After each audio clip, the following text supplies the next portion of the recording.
Hello दोस्तों।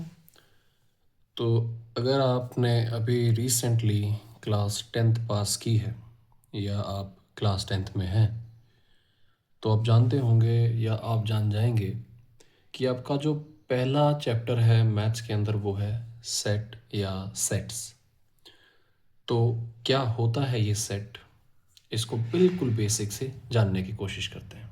ठीक है, तो बेसिकली जो एक सेट होता है उसकी डेफिनेशन मैंने यहाँ लिखी हुई है कि a set is a collection of unique और डिस्टिंक्ट एलिमेंट्स।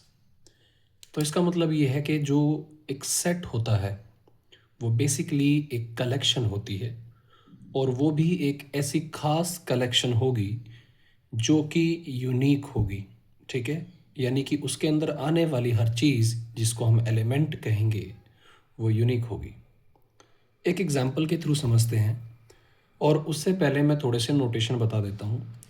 किसी भी सेट को इंग्लिश के कैपिटल लेटर्स से शो किया जाता है। तो मैंने यूज़ किया है ए, आप बी, सी या कोई दूसरा यूज़ कर सकते हैं, लेकिन सिर्फ कैपिटल लेटर्स। एक सेट को लिखने के लिए हम यूज़ करेंगे करली ब्रैकेट्स का। ठीक है, इस तरीके से इन करली ब्रैकेट्स के अंदर जो भी लिखा जाएगा वो इस सेट ए का एक एलिमेंट कहलाएगा, या फिर उसको उसका एक मेंबर कहेंगे। फॉर एग्जाम्पल मैंने लिखा 1, 2, 3। तो जो ये मैंने पूरा लिखा है इसको क्या समझेंगे कि हमारे पास सेट ए है जिसके एलिमेंट्स हैं 1, 2, 3। आप किसी सेट को ऐसे नहीं लिख सकते 1, 2, 3, ये सेट नहीं माना जाता। सेट को लिखने का प्रॉपर तरीका ये है, अंदर एलिमेंट्स होंगे या मेंबर्स होंगे और उनको करली ब्रैकेट में हमने लिखना है। दूसरी बात, हर एक मेंबर को दूसरे से सेपरेट करने के लिए कॉमाज यूज़ होने चाहिए। ठीक है, और क्योंकि 1, 2 एंड 3 इस ए के मेंबर्स हैं तो हम ये कह सकते हैं कि 1 बिलोंग्स टू ए। अब इस बात को अगर मुझे नोटेशन फॉर्म में लिखना है तो हम ऐसे दिखाएंगे 1, इस तरीके का आप एक सिंबल यूज़ करेंगे और यहाँ पे लिखेंगे ए।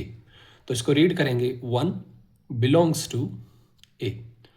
और अगर मुझे ये शो करना हो कि कोई मेंबर इसमें बिलोंग नहीं करता, सपोज करें आप इसमें 4 नहीं है, तो हम ये लिखेंगे 4, इसी तरीके से लगाएंगे, बस इसको थोड़ा कट कर देंगे।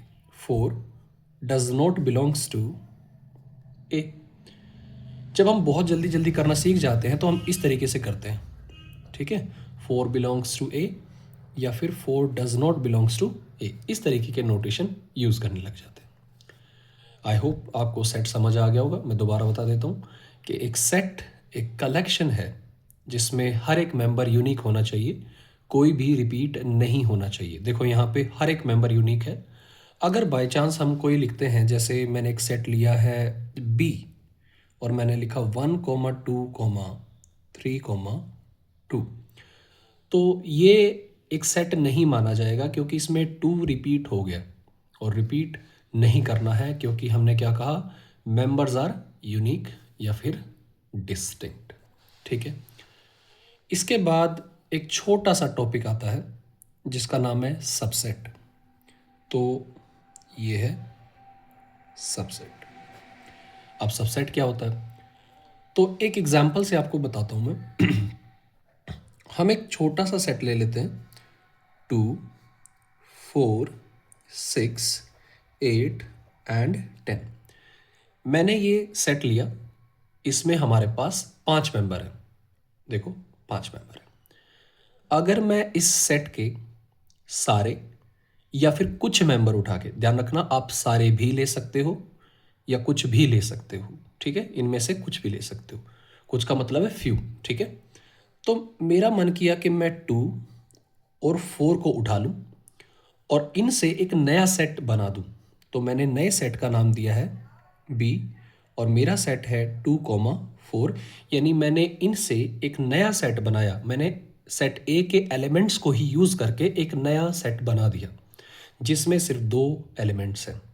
तो जो ये बी है इसको हम कहेंगे इट्स अ सबसेट ऑफ ए। ठीक है, यानी कि making a set from a set, हमने एक नया सेट बनाया है एक प्रीवियस सेट से इसी के एलिमेंट्स को यूज करके। तो हम कह सकते हैं कि B is a subset of A. और जब इसको नोटेशन में शो करना होगा तो हम इस तरीके से करेंगे, ये इसका नोटेशन है, बी सबसेट ए।